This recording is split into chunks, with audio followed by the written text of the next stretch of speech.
Yes, it's time once again for us to go out to the other coast of the United States, the West Coast, talk to Michael Snyder and find out all about movies. Hi, Michael. Hi, Alex, and greetings, listeners. Hope everyone's okay. It's a lovely weekend here in Cali, and a weekend that features the latest blockbuster for the summer movie season, a little early before Memorial Day, right before Memorial Day, but it's Solo, a Star Wars story.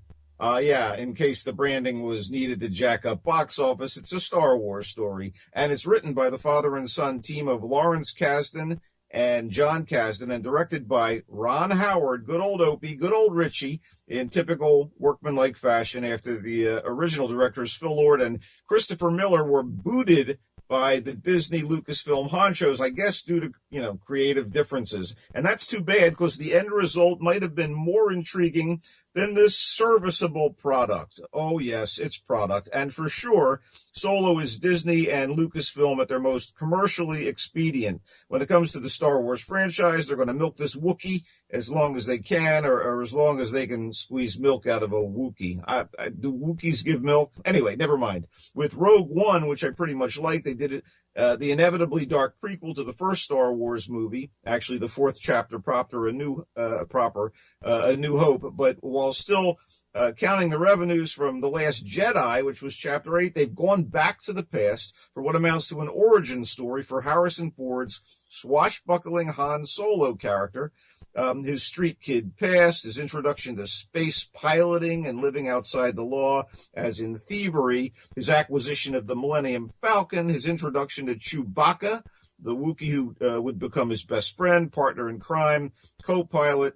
Of course, all of that are there. And by the same token, digital movie magic isn't powerful enough yet to allow Harrison Ford himself to convincingly play his teenage self for a 2-hour-plus movie, so they had to cast a young actor, and herein lies a problem. When a character is so identified with an actor, good luck finding someone else to play that character believably and not have it seem like a lame impression. Harrison Ford's kind of outsized personality and tics and the wry smile or the substance of Han Solo in a bunch of beloved movies, and as a result, Alden Ehrenreich is dealt a bad hand, essentially, when you think about it.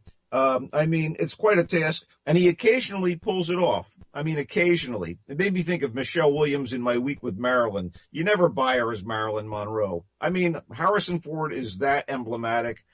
He's that iconic.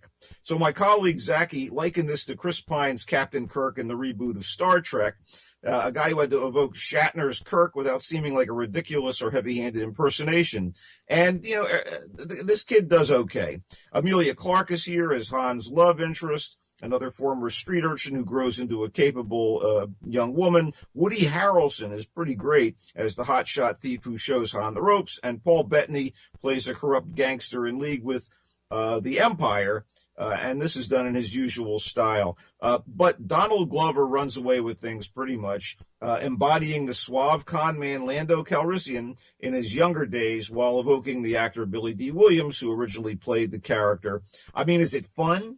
The caper parts, they are, as are some of the lines, but there's a lot of boxes being ticked off to show the roots of Han's development, and the mechanics of doing it show. Anyway, long on forward motion, short on emotion, and for all its energy, action, and quips, it lags in the middle. And this is weird because Kasdan, the elder, wrote the best Star Wars movie, The Empire Strikes Back, as well as Indiana Jones and the Raiders of the Lost Ark, two of my favorite genre films. Maybe he's lost a little on his fastball, or maybe his son dragged the project down, or maybe the suits meddled a little too much. Anyway, people are going to go see this thing, like it or not.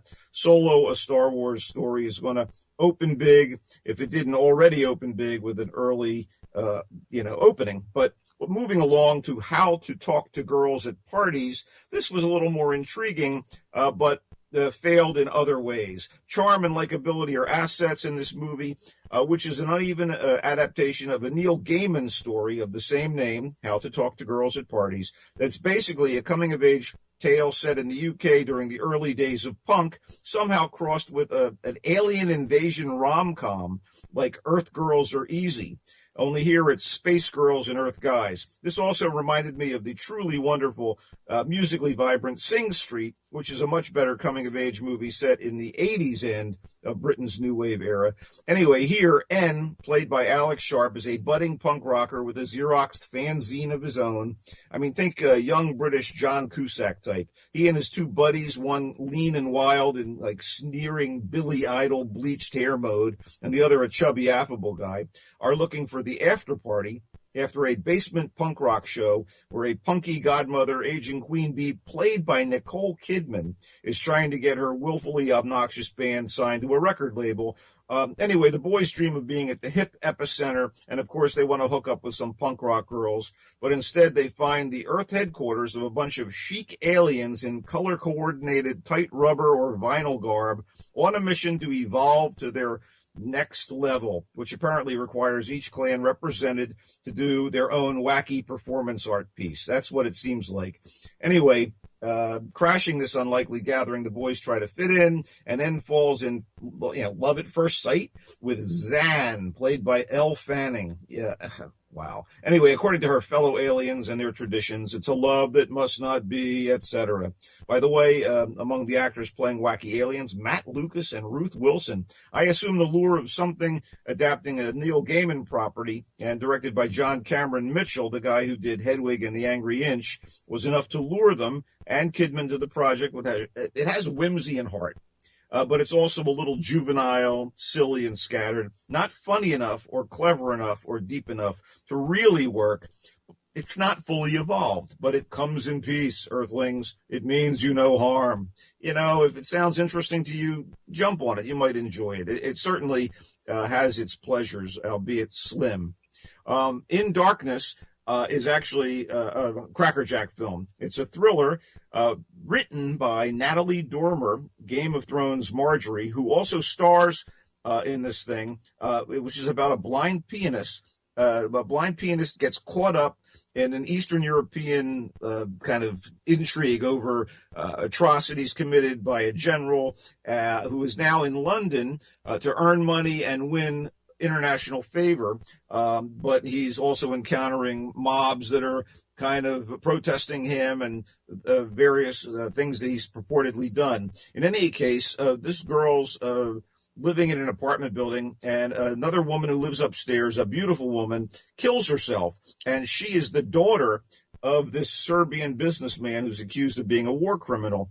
And for some reason, Sophia, the Natalie Dormer character, gets caught up in his world, and we soon find out the whys and the hows. Dormer is really, really good in this thing. It's written by her and Anthony Byrne, directed by Byrne. Great supporting performances by all involved, including Jolie Richardson as an opportunistic businesswoman who wants to get her hands on a little piece of this guy's empire as his world is in turmoil. I recommend In Darkness, and we'll wrap things up with one of the better movies I've seen this year, Summer 1993.